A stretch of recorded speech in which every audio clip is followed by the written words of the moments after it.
Začínáme.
A vyšla strašlivou kletbu. Ať máš kančí, tesáky a hlad jako vlk.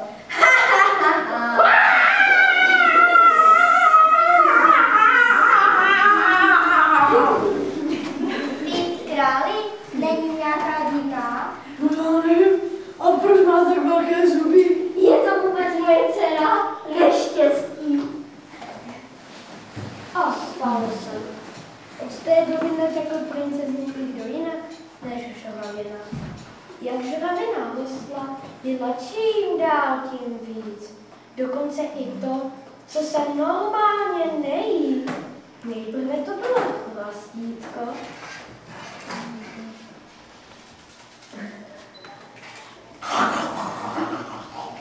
Pak gumová kačenka.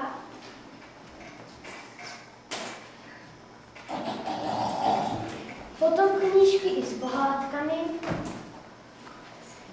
Juka, kuka. Kočárek.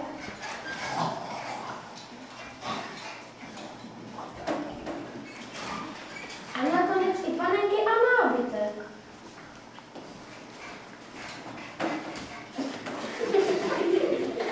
Barbie. Takže aby žravina nekonzumovala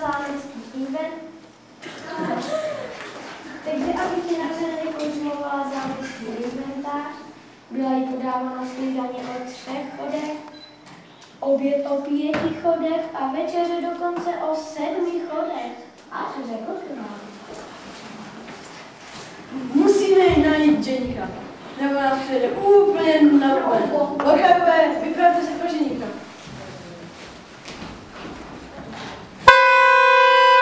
Na vědomost se dává, že princezna Žravina hledá ženíka. Nikdo jí však nechtěl. Nevyjádřil se jen Smutřímu, který když Žravina přezvala korunovační klenoty, Moje koruna! krámstvo na posesení korunovační trůn, A můj trůn! král se nesmírně dopál. Zbývá nám jediná možnost. Musíme jí dát přižat drakovi. Ne, prosím tě, otče, já už budu držet je. Králi, smiluj se! Jinak to nebude. A tak zamyslel právě princeznu dračku svojí a nechal ji tam. Jenže drak byl vegetarián.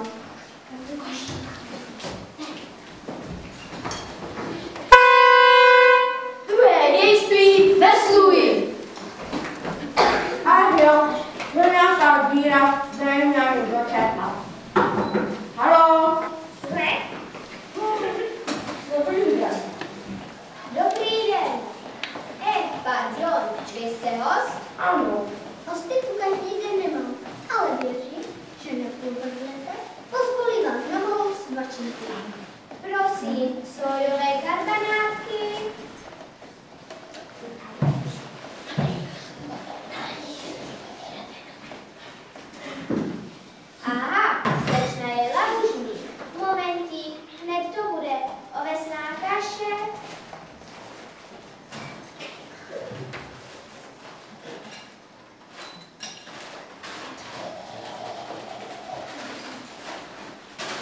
slunečné placičky.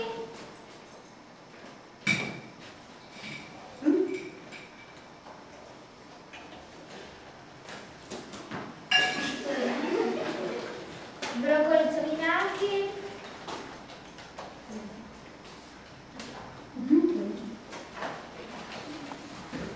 Fazolové lasagne.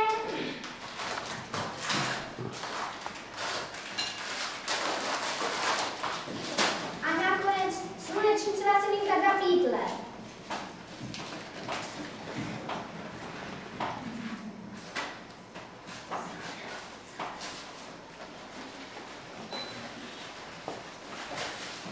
To byly moje poslední zásoby.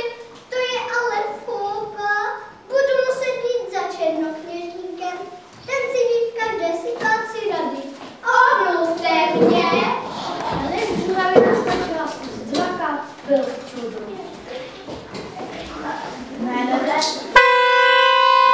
Třetí dějství u černokněžníka.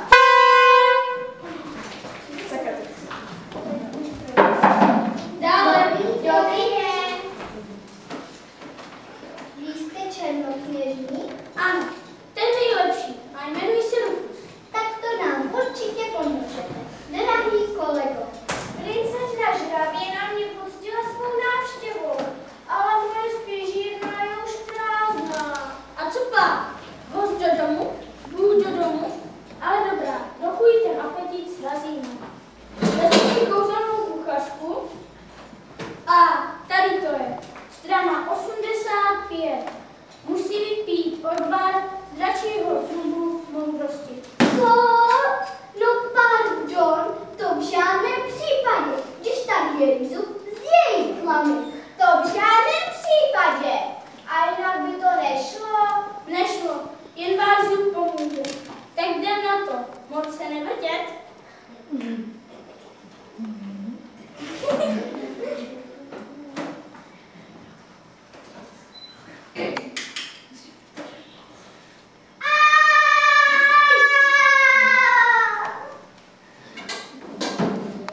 Zamícháme. Tak potom vystratil hlad i otesánek. Děkuji, ale příště vás raději nenavštívím. Ještě, že mám několik hlav a více zubů. O, to bylo. Nashledanou. A tak jsem zavrátil do své síly. Tvrdé dějství, vesuj! Drak se rozlížel, ale kde nic, tu nic. Jen žuravina z lasíku chlápání stála. Kde je moje postel? A stůl a lednice. Stávej! No to si vypiješ. No. Jak může krásná princezna. Pojď domů. A v tu vlánu byla žuravění normální princezna. Ale najednou se stal zázrak. Z draka se vyklubal nezvěstný princ Mimon. O, pardon, jsem nezvěstný princ mimo k vašim službám. Mé prokletí mohla zlomit jen ta nejodvážnější dívka, která by se nebála politik draka. Žravěno, Mimoni! Jestli to nebude láska, jestli to nebude láska,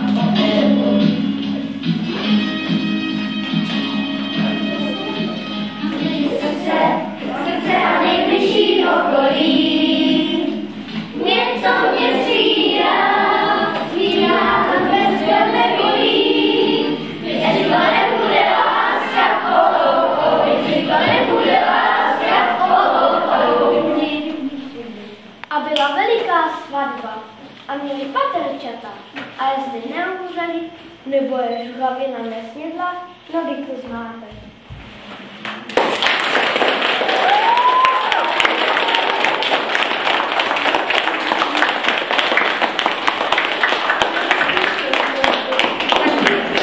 Vám děkujeme za pozornost a prý se chystá druhý díl, jak to bylo s těmi paterčaty, ale to nevím.